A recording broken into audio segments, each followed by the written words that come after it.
Hey everyone, welcome back to the RetroBreak Podcast. And I joined this podcast at a very strange time because I thought I'd just completely broken my camera. It had got stuck in a loop and it kept coming up with system error. So after about a good hour or so of messing around and trying to get to all the right settings, thank God I fixed it, because tomorrow I'm off to EGX and I was really looking forward to taking the camera with me. So I'm so happy that I can actually do that. And that brings me on to the first point in this podcast, which is all about gaming events, because they are back. I went to Insomnia a few weeks ago, and hopefully you guys have seen the video up on my main channel. But if you haven't, definitely go and check it out, because I had a fantastic time there. And that video didn't get as many views as I was hoping it would, and it's pretty much died. So any support for that video would be greatly appreciated, because I really enjoyed making it. The event itself was fantastic, even though it was in the middle of a heatwave and it was incredibly hot. And I'll always remember the hotel room not having any air conditioning. It was absolutely horrible to try and stay there overnight. We managed to get a fan on the second day. But anyway, that's beside the point. The event itself was fantastic, and I can't wait to go again next year. And tomorrow, like I said, I'm off to EGX up in London just for one day. I've got a content creators pass, so that'll be really interesting. I'll get to go around with my camera. I haven't decided yet whether I'm going to actually do a video of the event or not, but by the time that you listen to this, I will have been back from the event anyway, so hopefully I'll at least find something interesting to talk about over on the main channel, even if that is just buying some games from the game stalls, which I hope there are some. But apart from that, I'm just looking forward to meeting people and just checking out all the new indie games and having a play of Sonic and Mario before they both officially come out, even though I've got both pre-ordered, and I'm pretty sure that Sonic Superstars, for anyone who's listening in the future and didn't know what the latest Sonic game is. But I've got that actually turning up in the post tomorrow while I'm at EGX, going to the Sega booth to play it, so I may as well have just stayed at home. But no, I'm very much looking forward to it. And then the week after, obviously, I'm very much looking forward to Mario Wonder, which looks like it plays so well, so I'm super looking forward to that. And I'm going to try and stream both of them. I might do it as well as my regular streams, because I do really still want to keep playing Pikmin 2. I've been really enjoying that. I've been really enjoying the entire Pikmin series this year, to be honest. I played all the way through Pikmin 4. I 100% completed it now. It took me 50 hours. It was a lot longer than I expected it to be, but I did get there in the end. And then I went back and played Pikmin 1 on stream. When I picked it up on the Switch, I got the physical version through the post the other day, and I played all the way through that, and I actually did incredibly well. Usually I manage to get to the end with about 3 or 4 days to spare, but this time I managed to get all the way to the end of the game with like 13 days left or something, which is just unheard of. I don't know whether it was the extra focus that streaming gave me, but something just clicked in my brain and I was able to just whiz through that game no problem whatsoever. So yeah, been absolutely loving the Pikmin series, and I'll definitely be picking up Pikmin 3 Deluxe for the Switch when I've finished number 2, because I only ever played that when it was brand new on the Wii U. I obviously got it on day one because I'm a massive fan, and I actually did a video about it about 10 years ago as well when that came out. So I'm very much looking forward to replaying Pikmin 3 after I've finished Pikmin 2, and then maybe I'll even go back and play Hey Pikmin again, because I didn't really mind that one. And talking about Pikmin, I found a great video the other day, and this is kind of a topic that I want to try and incorporate in the podcasts more in the future, and that is basically videos that I've watched recently that I really enjoyed and I think you guys and girls should check out. So check the links in the description to this podcast so that you can actually go and check out all of these different videos and whatever else I've been reading or enjoying content-wise. So anyway, the Pikmin video in question, I guess there was 2 actually, but the main one was a video about the entire Pikmin series by a YouTuber called Liz the Lass, who I'd never actually heard of before, but I was just looking for more Pikmin content to fill my Pikmin craze that I'm on at the minute. So I really enjoyed her video. I thought it was fantastic. She basically goes through all 5 games, I guess, including the 3DS one, and basically just shares her journey through the games, not really talking about just the technical details or anything, but actually sharing the story of how she managed to get through all of the games and what she thought of all of them. And it kind of got me thinking how I can incorporate something like that into RetroBreak Replay as well, because I've only done 2 videos so far, and while I enjoyed making the first one, the Diddy Kong Racing video, the second one, the Sonic Adventure one, I wasn't so keen on, and it seems like the viewers weren't either. It's only just managed to pass 1,000 views all these, like, a month later at this point, so I might try and change up how I do those videos and turn them into more sort of stories of my journey through the game, rather than just this is what the game's about and this is why you should play it. So maybe expect a slightly different take on the replay formula in the future. But yeah, really enjoyed that Pikmin video. Definitely check out Liz the Lass if you want really nice gaming videos in general. A lot of Stardew Valley and a lot of sort of cozy games like that. I saw there was one for Fae Farm recently. I have to be honest, I haven't watched any of her other stuff, but the Pikmin one was great, and I hit the subscribe button, and I really enjoyed that. In terms of other YouTubers that I've been enjoying recently, Happy Console Gamer is always one that I always go back to.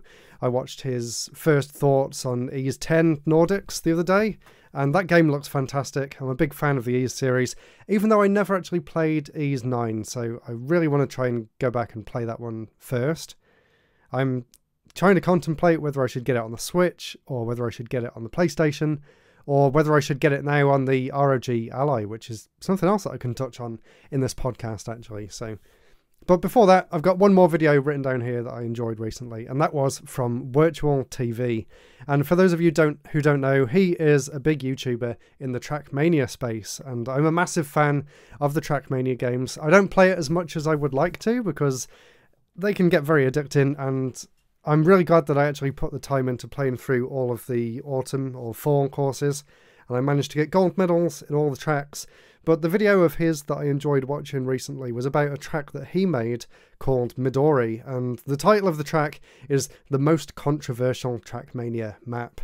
And the reason that it was so controversial is that he built the track using the bobsleigh parts, and there's a very intricate steering method to get extra speed on those levels. And he used something where you can sort of map custom keyboard buttons to macros to sort of emulate different angles that the car's moving, and depending on the angle and where you are on the ramp, you'll end up going a bit faster, and then you can obviously carry that speed on through the rest of the course and get an incredible time. But a lot of people pushed back on that and said that it wasn't fair on people who either couldn't program the custom buttons, or were just using a regular controller, or couldn't afford one of the special controllers that lets you set these custom actions. So Ubisoft and Nadeo, the developer of Trackmania, actually changed the way the game runs and changed all the physics, and it basically broke that map and all the other maps that rely on these keyboard shortcuts. So it was a really interesting video, and it's interesting to see how the deeper community takes to these changes, because I'm very much a surface level member of the Trackmania community. Like, I haven't even paid for club membership again because I was just enjoying the free tracks.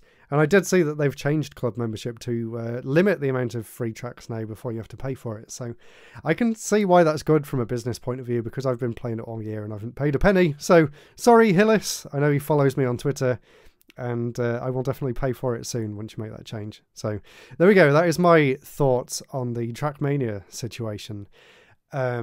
And yeah, I've been playing Trackmania on the ROG Ally, which is something else that I wanted to bring up in this podcast. So for those of you that don't know, the ROG Ally is basically a handheld gaming PC. And the reason that I got this handheld gaming PC is kind of a strange reason. So basically, at work, I do have a day job on top of all this content, unfortunately. Maybe one day that will change. Fingers crossed. But anyway, at work, they rolled out this new incentive scheme. So basically, you can buy things on the UK website Currys, and it actually takes it out of your salary, and it also takes the tax off the purchase as well. So I got the top spec ROG Ally, and I managed to save about 120 quid on it, which is great. And I've been really enjoying it so far. It is very cumbersome. It is very cumbersome to actually use a Windows-based handheld, because using Windows on a touchscreen that's like 7 inches big really isn't ideal, and the amount of updates that I had to do to get it running smoothly, and the amount of optimization that I've needed to do for each different thing that I wanted to get running was an absolute nightmare. But I finally figured it out, and I do enjoy tinkering, so it wasn't such a big deal. But either way, I managed to figure it out, and I've been really enjoying playing some games on there, and I've actually got it plugged in right at my bedside table, so it's kind of in a place that I won't always reach for, so that I'm kind of forcing myself to use it, else I know it would just sit on the shelf like all of the other handheld consoles that I've had over the years. So I'm really trying to make an effort to actually use it to its fullest potential. And of course I travel around the country a lot for all these shows that my girlfriend sells her artwork at, so I was thinking that I could also take it on all those shows with me. And the great thing about it being Windows based is the fact that I could actually use OBS on the handheld itself, or the Windows built-in capture software, to actually record games, to go back into making my own content, which currently isn't working exactly how I would like it to, because some full screen applications don't allow me to go back and open up OBS once they're open, which is kind of weird, so I need to find a way around that. But once I get it working, I think having the ROG Ally will really benefit the channel, or maybe I'm just saying that to myself to make this spur of the moment purchase seem a little bit more reasonable. But either way, I'm really enjoying it. And another game that I've been playing on there, and it's definitely not pushing the system to its limits at all, but I've been really enjoying Finding Paradise.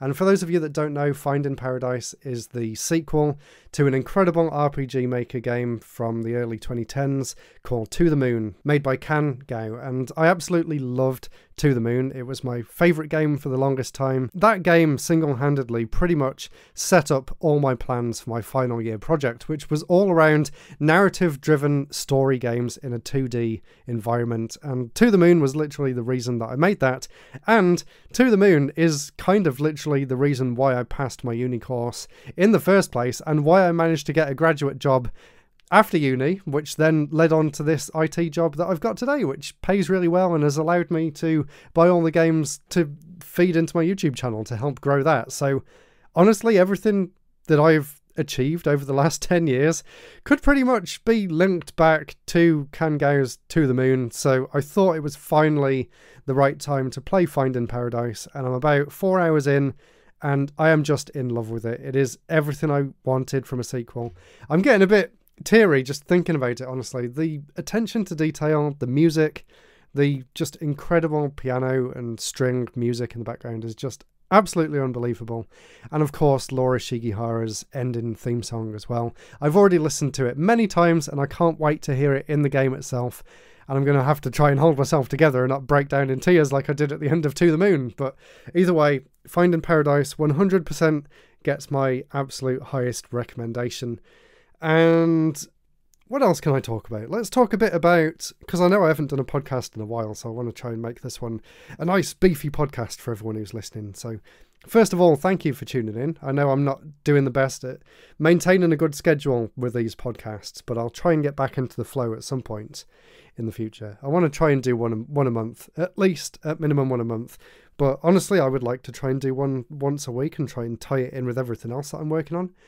Anyway, there's two big projects that I'm working on at the minute. The first one, and I announced this the other day on Twitter and YouTube in the community posts, and people got really excited about the idea, so that really fueled my excitement to keep this up, and that is the fact that I've actually started writing a book. And I'm about 10,000 words in now, and I've kind of spaced it all out with all the different chapters and things. It's basically going to be, I don't know, I don't want to say a deep dive, but I also don't want to say a high-level overview, but it's basically a book about celebrating gaming history, which is kind of my new slogan for RetroBreak as a whole. So I thought a great first project would be to try and tie in everything that I love about the history of games and share it with the world in a written form. And maybe do videos based on the different chapters in the future, but primarily this is going to be a book that's going to be out on Kindle, and I would love to try and get it published in paperback and hardback as well. I think that would just be incredible, and it's something that I'm really excited about. So I've been trying to at least write something for the book, like at least one paragraph or two every day since I announced that, and I am making good progress. Like I said, I've kind of mapped out the entire thing. In fact, if you want a sneak peek, as a kind of thank you for getting this far into the podcast, I'll open up my mind map here, and we can actually have a quick look through some of the different chapters in the book. So here's a really cool sneak peek for everyone. So it's going to start, obviously, with a preface and with my credentials and why I came up with the idea of the book, and then the contents. And then the first main part of the book is going to be why gaming history matters. And I've split that topic down into 5 different headings, I guess. That's how I've arranged it so far in pages anyway. So it's going to start with nostalgia, and I'll talk about my history with games and some of my early gaming memories, and then I'm also going to open it up to the community as well. So a few years ago, I did a video series called Why We Love Retro Games, and I'm planning to do a follow-up to that called Our Formative Gaming Memories, or Our Formative Gaming Experiences. So I want to go out to some people that I admire in the retro gaming and gaming history community and get them to send in video responses about, what were the first games that they played and what really got them into this hobby. So what I'm going to try and do with that is then try and transcribe some of the best ones and then turn it into a chapter in the book. So basically take an amalgamation of everything that everyone told me and then share that with the world. So like, why are we into games in the first place? What games sparked our nostalgia? And, why do we love retro games in general? And then, oh my God, I may as well just keep saying the entire book at this rate. I'll try and skim over some of the rest of it so you at least have some surprises. The second part in why gaming history matters is knowledge for developers. So we're going to go into things like genre origins, game engines in sort of a brief overview, design philosophies, things like that. And then context for the evolution of the medium is really interesting. I think it's a really interesting topic. So things like how online gaming came to be, things like how the bit wars were in the 90s and console wars and things like that. And, what's came from that, and also companies learning from their mistakes as well. Like, obviously, Apple, surprisingly, is a big player in the gaming business these days, but they did attempt gaming in the 90s and obviously it failed very badly, but they did learn from their mistakes, or at least I presume they did. So that is something else that I want to talk about in the book, and I'm just going to whiz through the rest because I am getting very carried away about this, and obviously there's still a lot for me to try and organize in my head, and maybe things will change, but for now let's move on. I also want to touch on the different types of games. So PC games, console games, handheld games, mobile games, arcade games. And then something that I was thinking about on the train actually is sort of interesting places where you wouldn't really expect games. So like, is there a random gaming touchscreen thing in McDonald's, for example? That was something that came to mind. But there's all sorts of other little weird, quirky games that appear in random places. And then, so that's sort of the opening to the book, is just sort of an overview of why it matters and sort of where we are today. And then I'm going to take a deep dive into early gaming history, so where the first video games came from, and even before that, where the first electronic games from, and even the first analog games. So really celebrating the roots of gaming in general. And then we're going to take an overview into worldwide gaming history. So I've broken it down into Asia, Europe, and America, and I'm going to focus on a few key different areas from each of those regions in the world and find out some of their history with games, because there's a lot more out there than just Japan and America, really. So I want to try and at least touch on some of that. And then there was a bit here, but I'm not sure whether I actually want to spin this off into a different book, but I did want to touch on game development and sort of the history of game developers from an indie gamer's point of view, from an indie game developer's point of view, as well as from a corporate point of view as well. So that'll be really interesting. And of course, knowing me, I also want to touch on the homebrew side of things as well. A bit about game collecting. I would love to try and cover some of that as well. I haven't quite decided what I'm going to do in that space just yet. And then the book is actually going to end with a look at how all of this history ties into the future. So I've got a section called Evolving Pillars. So basically when I talked about PC, console, arcade, mobile, whatever, I'm kind of calling them the 5 pillars of gaming. So I'm going to talk about how they're going to evolve in the future, looking at some key trends and sort of extrapolating out 10 or 20 years into the future. And then, of course, I'm going to also look into some of the future advances in technology and how they could tie into games as well. So things like AI, things like VR, AR, cloud gaming, all sorts of things like that. And then I'm just going to wrap it up with a nice little conclusion. So that is a lot. I don't really know yet how I'm going to manage to format all of that into one book and make it make sense and make it enjoyable to read, but that's my goal. So hope you enjoyed listening to that, and hopefully you can hear the enthusiasm in my voice as I'm mentioning this. And in terms of videos, because obviously RetroBreak YouTube is still my main key focus, the next big video I want to do is the top Game Boy Color games video, because my top Game Boy original games video is doing incredibly well. It's already passed 100,000 views, which is incredible, and it's still going.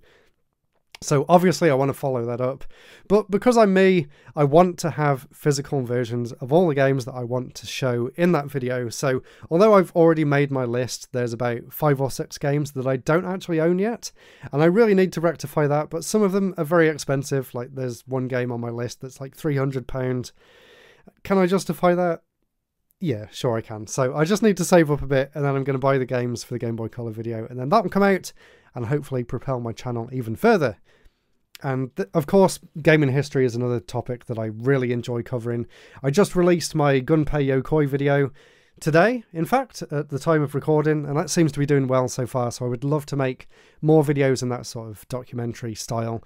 And even if they are just like 7 or 8 minutes long, it may seem like a short video, but it takes me a lot of time and effort to actually put them together in the background, so I do hope people enjoy those history videos.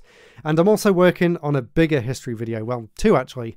I'm working on a big history video for the original Game Boy, which I'm sure will do incredibly well, and I'm also working on one for the DS, because I just think it's a really interesting story. So I think I'll leave the podcast there for today. Thank you so much for listening. It's great to be back. And like I said, I'm going to try and find a way of making this more regular. But in the meantime, if you check out retrobreak.co.uk, you can find all the other stuff that I'm working on at the minute. And I'm trying to work on the website as well to try and make it more enjoyable to visit, even if you are just browsing around at all the stuff that I've got going on. So thanks for listening. Really hope you enjoyed it. Let me know as well over on Discord. Obviously, there'll be a link on the website, I think. If so, go and find that and join the Discord. And let me know in the podcast tab over there what you think of this podcast, what you'd like to see from the podcast in the future, and any ideas how you think I could make this more regular without it taking up too much of my mental state, because I don't want to take it away from either the main channel or the streams, which are both doing really well at the minute. So I want to try and find a way of making this podcast expand those two rather than taking time away from them. So any ideas, let me know over on Discord, but that's it for now. Thank you so much for listening, and hopefully I'll be back before another month's time. Goodbye.